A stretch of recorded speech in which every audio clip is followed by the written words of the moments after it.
Key statements. The following statements are key passages extracted from Barry Long's writings, published and unpublished. They are an introduction to his teaching, originally released as a booklet, Key Statements, to accompany his teaching program in July 1990. I write and speak only of love and truth. Most people are not ready for love and truth. They want entertainment, excitement, information and change, satisfaction. So they read newspapers, magazines and novels, watch television, listen to the radio, and have interesting debates and discussions. We all enjoy these things to a degree. But when they are the main focus of our lives, or of the people around us, we start to die inside. We dry up. And often we don't know what's happening. We begin to think there's something wrong with us. What's happened is that we've tired of the endless search for satisfaction that never satisfies. We've started to mature. We now want fulfillment, something lasting. We long for love and truth. Love and truth are not information. Information is what is added to you, like all the data stored in your memory. Love and truth are knowledge, self-knowledge, original knowledge, the knowledge of the depths of your being. So when I speak to you of love and truth, I don't really tell you anything new. I merely reflect the knowledge of what you are, buried in your memory under all the information of what you think you are. This delights and fulfills you, and slowly it brings you back to life. To be enlightened is to be the living truth. I demonstrate the living truth to people who are ready to hear me and be with me. I change them. I awaken them. In my presence, the deadening weight and repetition of the old, the past, begins to crumble. But please do not believe me. Words are not the truth. You must find out for yourself. Living the divine life as an ordinary man or woman simply means you are doing your best to be true. True to life, true to yourself. To live the divine life, you need a mirror. You need to see life as it is, not as others tell you it should be or as you wish it were. You need to see what you are doing with your life and what you are not doing with it. I talk of life and living as it is. And you'll be amazed how often what I am speaking about describes exactly what's happening in your life now, or something you're having to cope with. Like any real mirror, I don't tell you what to do. When you see for yourself, you know what to do. And that ends confusion. The key to paradise is a walled garden. The word is from a Greek language description of the magnificent gardens of the ancient Persian kings. It was adopted to represent the Garden of Eden, the garden of the earth, the garden of life out of which man strayed into the thorns and thistles existence of living. Man and woman strayed from the garden because they thought. They ate of the tree of knowledge of good and bad and started thinking. They lost their life, their mindfulness, in thoughtfulness. Gradually their thoughts formed an impenetrable wall around the garden, and they found themselves left outside, forever wondering or thinking what on earth had happened, or what had happened on earth. I will show you the key to paradise, the way through the wall of the garden, and I'll keep you on the way even while you predictably try to stray back out again. Know that I'm not undertaking to give you anything on behalf of God or some savior. I'm not a priest. Fear is unnatural. Only human beings fear. The natural creatures of the earth have no fear. Their sole concern is the joy and activity of physical survival. Human beings have dispensed with this. Their concern now is with the excitement and activity of emotional survival. Out of this arises fear. Humans invented civilization to take care of their physical survival. What they didn't perceive was that it also took care of their joy. Finding in their civilization little of value to do, and not much joy in it, they discovered a substitute, the excitement of emotional survival. Losing or winning, depressed or happy, made no difference to this perverse new sense of good or entertainment. It was all emotionally moving, all exciting with an enormous range of ups and downs. But the most intense excitement was fear. Fear became the human passion. It is your fear that makes you feel unloved or lonely. It is your fear that makes you emotionally ugly, possessive, vindictive, doubting, self-conscious, jealous, troubled. Come with your fear and be rid of it. Fear lives and thrives in the dark of hiding. Bring the fear you know and I'll expose the root you have not perceived, deep inside your body or consciousness. Exposing it, so that you perceive it, is the end of it. Your unhappiness is yours alone. You, alone, are responsible for it as your personal contribution to unhappiness on earth. Unhappiness can be in you only for as long as you are sufficiently selfish, immature, and insensitive to put up with it. No one else can be rid of it for you. No one else wants your unhappiness, only you. So why are you dishonest with yourself? Why, when you are unhappy, do you pretend and complain that you don't want to be unhappy? When it is you all the time doing it, holding on to it? Life is not in yesterday or tomorrow. Life is good. Life is good now. This moment and every moment. Life is good because life is true. And it is every moment. Once you surrender the right to be unhappy. The key to fulfillment is doing what you want, not getting what you want. Most people don't know how to live doing what you want. They've learned to live trying to get what they want. The result is unaccountable anger and frustration. This rises in them intermittently and involuntarily, and soon ruins the good. When you get what you want, you're already going to lose it or tire of it. Disaster or discontent is on the way. But when you're doing what you want, it's always good, no problem. You must learn to live doing only what you want. This is impossible for the person and society living by trying to get what they want. They will tell you so. And it is the truth for them. So there will be no change. But if you are willing, we will now start doing the impossible.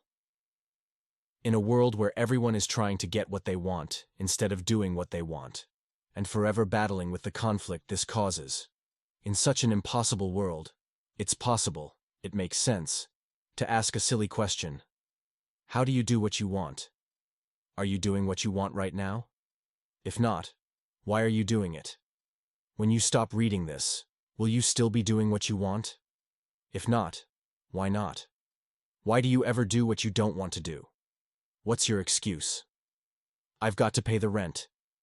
Do you? If you don't want to pay the rent, don't pay it. You're not doing what you want.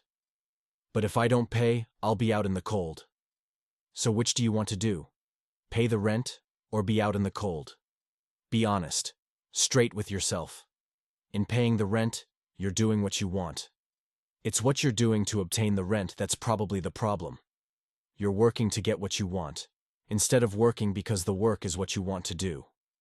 In trying to get what you want at the expense of doing what you want, you naturally make yourself unhappy.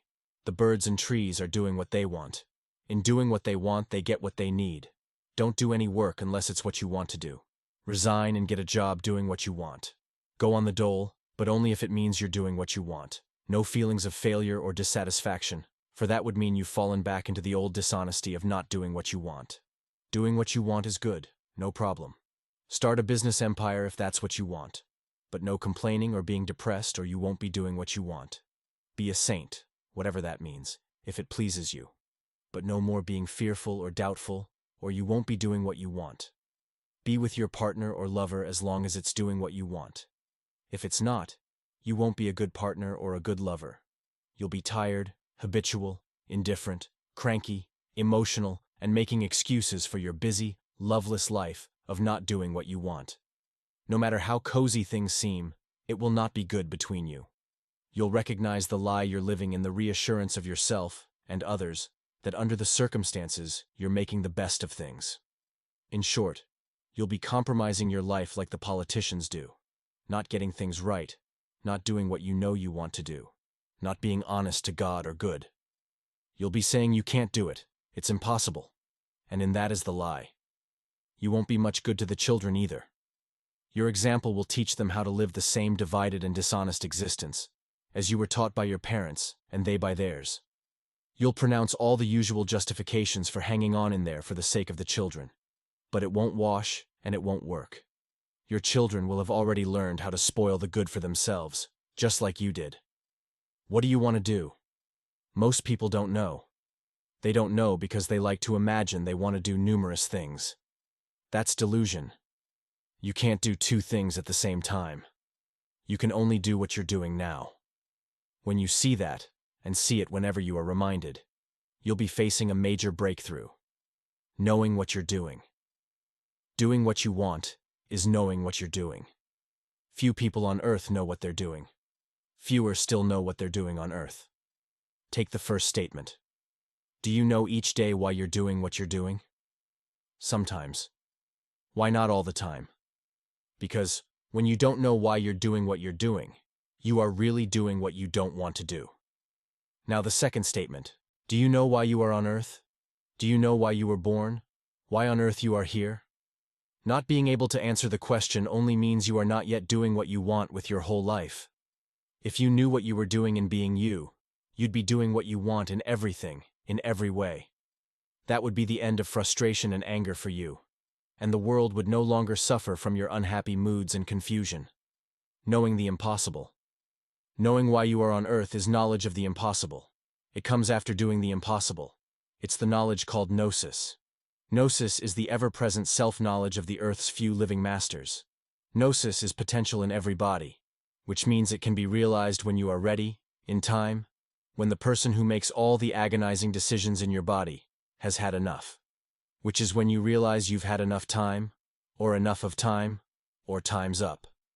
Speaking Gnostically, the master is you simply being or being simple in a more enlightened time or body, like now. Before any of that can be realized, actually lived in the flesh, you must learn to do what you want to do in the smaller things of your daily life, like washing up, or looking after the kids when you could have gone to a party. You do that by facing up.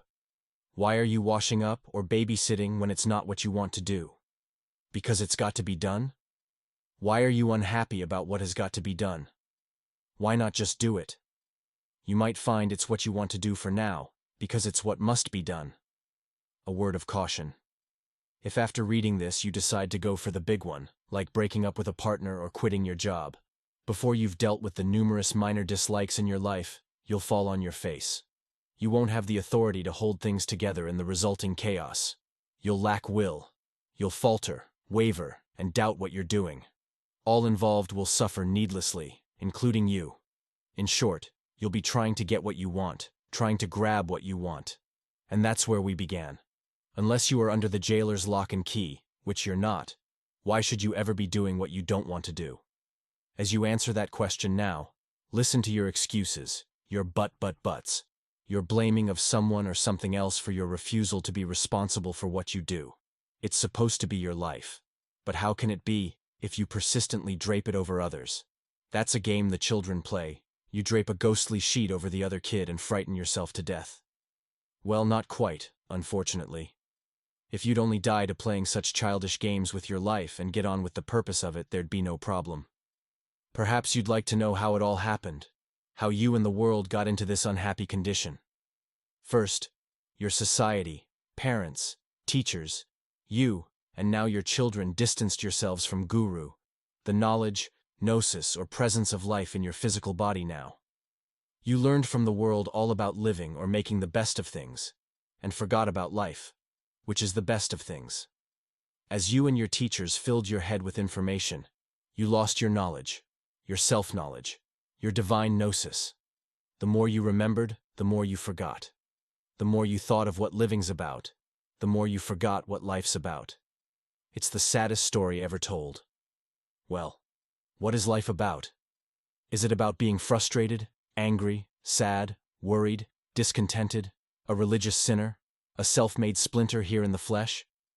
Or is it about the uninterrupted pleasure now this moment of being what you are? A living son or daughter of the earth? A conscious, joyous expression of the life that is in that physical body now? In the absence of guru, the divine gnosis or teacher, you have been taught by the ignorance of the world. You have been taught to live from conclusion to conclusion, from this ending to that ending, from workday to weekend, from holiday to holiday, from this exciting event to the next, from today's news or TV program to tomorrow's. You are either looking forward to some conclusion, to some end or beginning, or looking back. You are buried in past and future, lost. Conclusions. Getting what you want is a conclusion. You can then sit back and celebrate. But not for long. Conclusions, like death or yesterday, have no reality. There's not one conclusion in the whole of nature or existence. There are events which seem to cease, or situations that seem to change, but nothing concludes. The reason is this. All events and situations are observed by me, the being of the body reading these words now. There has never been an end or a conclusion of me. Has there? Things come and go, change and seem different. But I who am me always remain. Like now. After all these years and all that has happened, I am still me, reading this. Is that true? If you say it's not, you've reached a conclusion. You've damned me, damned or damned yourself again. And before long you'll well up and overflow once more with that old unaccountable anger or frustration of not being true to life, not being true to me. The locks and the keys. Once upon a time God had two big bags, one marked men and filled with keys, the other marked women and filled with locks. From heaven he scattered the contents of both bags over the face of the earth and called down, "All right, men, go find your lock, and women, find your key." I speak to the most intimate part of your being, the part that longs for love. The awful truth is that man and woman have forgotten how to love sexually. Your bodies remember, but you yourselves do not. If you look closely, you will see that you are quite mystified by the sexual act. You know very little about it even while it is going on, except that it gives pleasure and pain and produces babies. The real true purpose of physical lovemaking has been lost to human consciousness. Sex has become a drug, an opiate of self-forgetfulness for our loveless times, a dream state.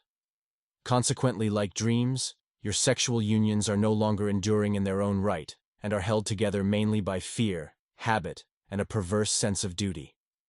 Let me tell you in love what the trouble is and what must be done. Your worldly experience is the trouble. It has infested you with the fear to love. You are terrified by what you think are the demands of love, when what you are seeing in fact are the demands of your experience which was not love. As you are lacking in right discrimination. You are unable to tell the difference between love and emotion. You invariably give yourself where there is no love, or only partial love, and it ends in disaster or stalemate. You must learn to give yourself totally only to love. Where there is no love, you must not compromise. You must not give in to a biological need without love. Love must come first, not you or your partner. The greed of sex has taken over human lovemaking.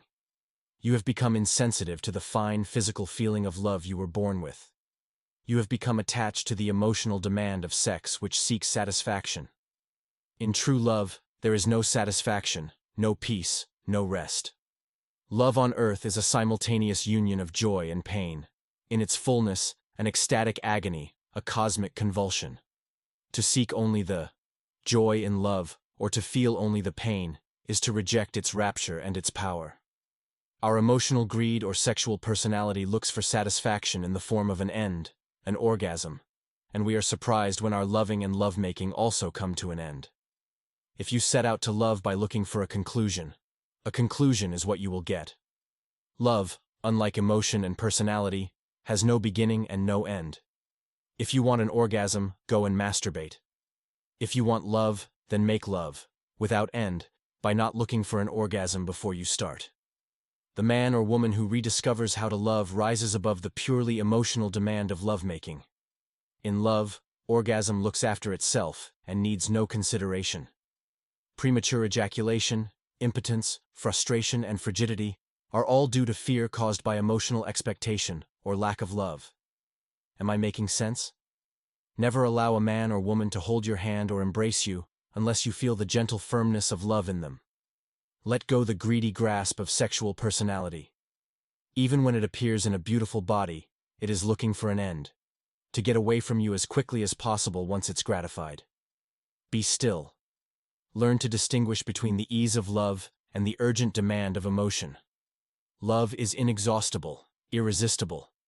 It is not an urge, not a demand. An urge is a spasm like the urgent emotional spasm of orgasm. When it is spent, what is left? Nothing, without love. You must never again let someone love you for that, or like that. You must continue to love physically. But you should endeavor to give yourself only to love, never to a man or woman who is not yet love.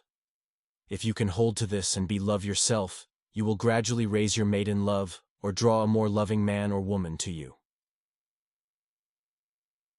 True love. The incredible fact the world has yet to realize is that the virgin man's and woman's innocent fantasies of love, physical and all, are the truth of love. Love is that. Not just like that. Love is that, which the world told you was naive. You were right all along in your innocence. Now you have to return to that innocent, simple state of love in your lovemaking. The day you gained your first real experience of physical sex, the man or woman involved knew what to do with your body, but not with your love, yourself. Onto the emotion generated in you that day. All your previous and subsequent hang-ups are focused. You wanted love, and you got sex. You have never got over it. And you never will, until you are truly loved. Sexual ignorance and repression are behind all discontent and unhappiness. True love wipes them out. Man and woman today are for the most part embarrassed or confused when confronted with true love. When I first speak of love, there is often a feeling of strangeness, of hindrance, of some sort of threat. Worldly experience cannot comprehend love that does not seek to possess any body for itself. Worldly experience insists on there being an end to everything, whereas love has no end apart from making more love.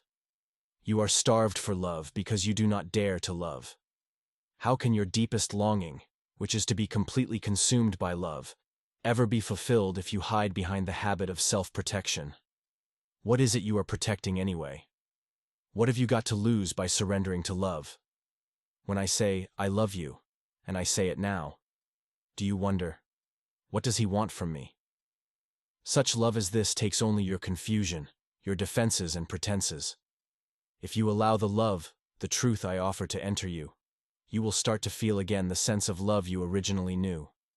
And if you can surrender every barrier, every thought, every movement of your mind to love, you will realize that you are loved forever. Where love is, the world is not. Where love is, no thorns and thistles grow.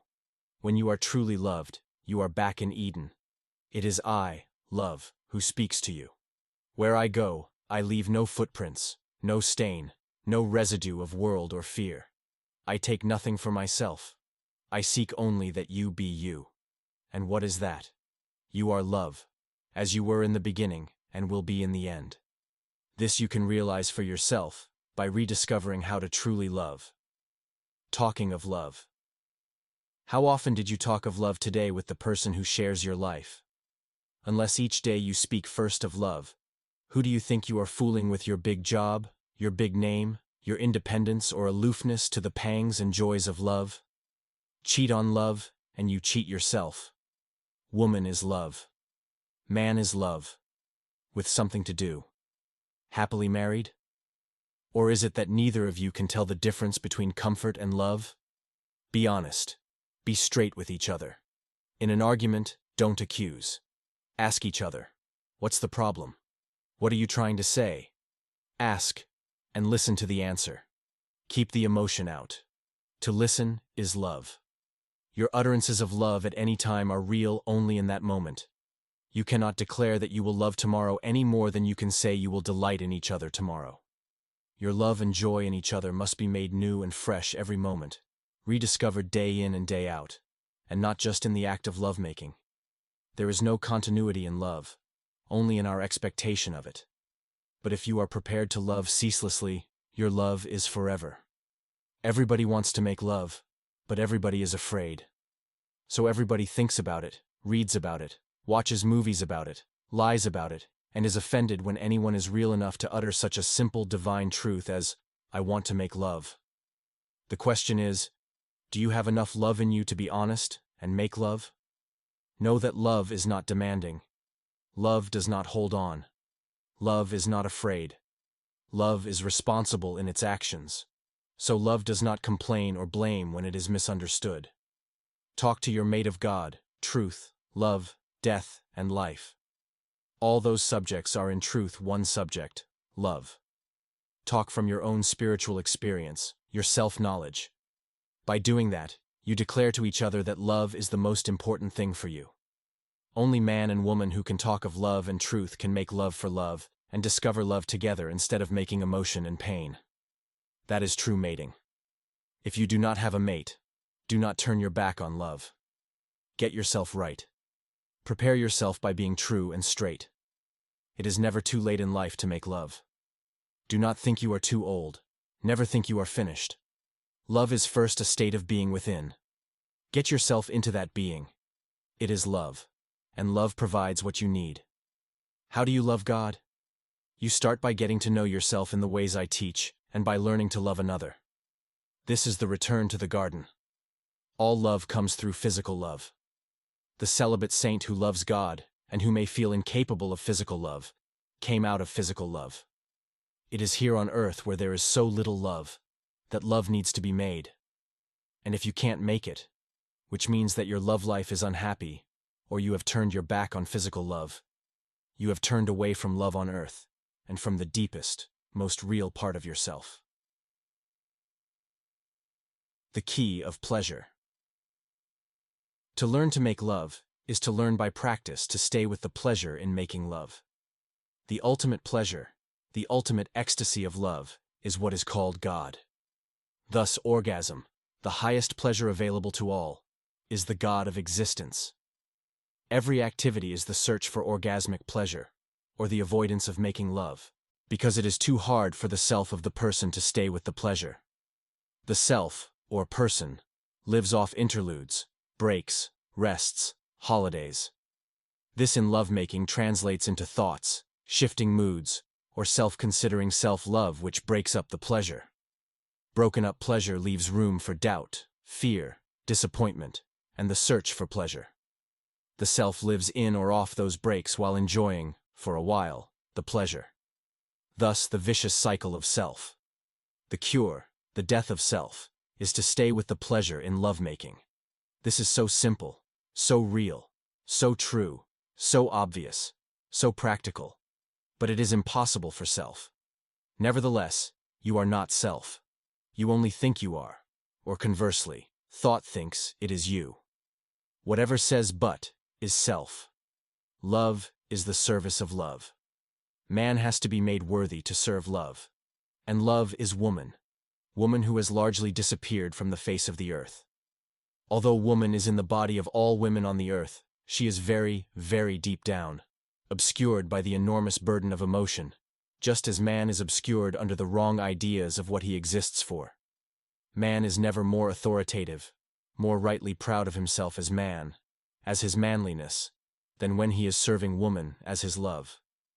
Nothing on earth gives him more feelings of power, of self-mastery and rightness, than when he is able to love woman rightly. Because when he has that power to love her, she starts to give up her impurity. And as she gives up her impurity, she gives him his authority. Woman has to make herself pure. She knows she is not pure. She knows she yearns to be virginal, right? True. To return to the fundamental state of love within her. But how do you return to it? To start with, you give up any thought of doubt or fear. Doubt and fear is the corruption of you. Doubt and fear are put into you by men. Men have manipulated you. Their job is to make you doubtful and fearful. Then they can use you and make a whore of you, and a beast of burden. When men become man, he is noble, he is the warrior, he is worthy. But men are not worthy. They use woman, manipulate her for their sexual practices, and so she carries this awful burden of unhappiness in her. Women, all your depressions come from men. As you are impure woman, men can make you believe in your impurity, so that you are easily manipulated. They wed you, bed you, and then neglect you. They say they love you, and they'll stay with you for the sake of the children, and so they make you dependent. The principle that is woman is the blessed earth, Mother Earth. You women represent Mother. There are no other mothers, are there? All the homosexuals are trying to make it different, but they can't. Can they? There is only one mother, and that is woman's body, that represents Mother Earth, that gives forth life. Mother Earth is pure, and you women have to purify yourself, so that you start to give forth life, and not problems and troubles. Pandora's box is filled with problems, and man opens it and out they fly, all round the world. You purify yourself by giving up your doubts and fears. You can do it, woman, for you are more powerful than anything else on the earth at this time. Man must be made worthy. Woman must be pure. Now you men, you have to give up sexual excitement. It's an extraordinarily subtle thing. It's the need to do something. But if you've got to do something, do it, and never be unhappy about it. It's because you get unhappy about what you do that you become impure and unworthy. Man is unworthy because he is dishonest. He is fundamentally, utterly, and completely dishonest. His dishonesty is his sexuality, and his sexuality is his dishonesty. You can't trust him, woman. He is not trustworthy in anything he utters. He's got to make himself worthy by being honest to himself. He cannot love you, woman, if he is not honest to himself. Because he is not honest to himself, you get emotional. You think about his dishonesty, become guilty about it, unhappy about it inside your body, and now the emotion is a living thing inside you. He's put his dishonesty into you so that he can manipulate you and blame you for being emotional. You women have got to get this right. You've got to keep asking questions of the men. If you don't feel that he loves you, you can't let him get away with it. You have got to make him honest because that will make him worthy. Sexual dishonesty is not knowing what love is for. Enlightenment is now, how can I teach you now? Is not now the unarguable, self-evident, universally common experience of being? Can I teach water? Can I teach air? Do you want me to mislead you and tell you it is something or somewhere else but now? Why does it escape you apparently, every moment? Because you are not being honest with yourself. The only thing I can teach you is how to be honest. But no one wants to be honest. They want something else like enlightenment, God, love, freedom, or peace. But the truth is that only when you are honest with yourself do these 5 things come into being. I teach man and woman to be honest with themselves in every department of their lives, in their jobs, in their homes, with their children, with their parents, and in their relationships. I teach them that if they do not know what honesty to yourself is, there is one unmistakable pointer to where and when you are being dishonest in your life. You will feel unhappy, worried, or disturbed by a person or a situation. It is not the person or the situation that is dishonest or to blame. It is you. So where are you making the best of things in your life instead of getting them right by being honest with yourself and all concerned? The most intense and flagrantly dishonest area of man and woman's life is their love life. So here, where dishonesty rules, heartbreak abounds. And along with it, the hardness of indifference to physical love due to fearful avoidance, the anger of suppression, the nervous anxieties of denial, the depressing guilt of unrequited desire, the intellectual rationalizing of the need of love into an empty abstraction, all symptomatic of the refusal to face one's own sexuality honestly. Be honest, know what you want, and that's nothing to do with what you like or don't like. Knowing what you want, you can die for. Likes and dislikes you only argue over or get emotional about. Well, what do you want? Look in the area of your life that's disturbing you and doesn't go away. You'll find it there. The World Teacher. I am the master of truth. Love is my medium. I know precisely what I am doing in truth and love in existence. This is possible because I am neither truth, love, or existence. I am being. Self is ignorance. There is no higher self or lower self, only more or less ignorance. And less ignorance is no less ignorant than more ignorance, as a cup of water is no less watery than a dam full. The process is one of realizing your own ignorance. Living from the moment of birth to the beginning of self-realization is the acquisition of ignorance. Ignorance is knowledge without the knowledge of death, that is, knowing without knowing. So self knows so many things, but suffers because it doesn't know, the preeminence of death. In other words, every self or person knows everything they know but cannot find peace in their knowledge or their self because nothing that they know or are is the truth. Self is an artificial, acquired structure of knowledge or knowing without any truth in it, which is erected around the living experience from birth. As living contains no experience of death, which is the truth, it follows that self-knowledge has no truth in it. When a person ready for change comes before a master in earnest, the master or his teaching is not perceived as it is. The master and his teaching are from the preeminence of the knowledge of death. And the person or self, having only the experience of the death of others, and no experience of the death of self, cannot relate to the point of what the master is saying or the reality of his being, which actually embodies the extraordinary energy of the death of self. The person, in the habit of self, erects a psychic structure or emotional image of the master and his teaching, which has no resemblance whatever to truth or reality. It's a self-image. The person colors this, adds to it with his knowing ignorance, and suitably amends and repairs the image to compensate for the unperceived destruction of parts of his emotional self. It is a measure of your ignorance that by reading this, I add to your ignorance, your knowledge of yourself. You self-realize it and think you know it, but you don't. It will only be more of your ignorance you're perceiving. For I, being the master of truth, beyond self and self-realization, know beyond ignorance. And ignorance can never know what that means. The extraordinary process of self-realization goes on for many years. It is the climacteric before being. The world is self, yourself. More and more the ignorance of yourself is realized until finally you know yourself out of existence and vanish into the knowing of being or the being of being. You then teach the world, yourself, which you now know from the point of vanishment.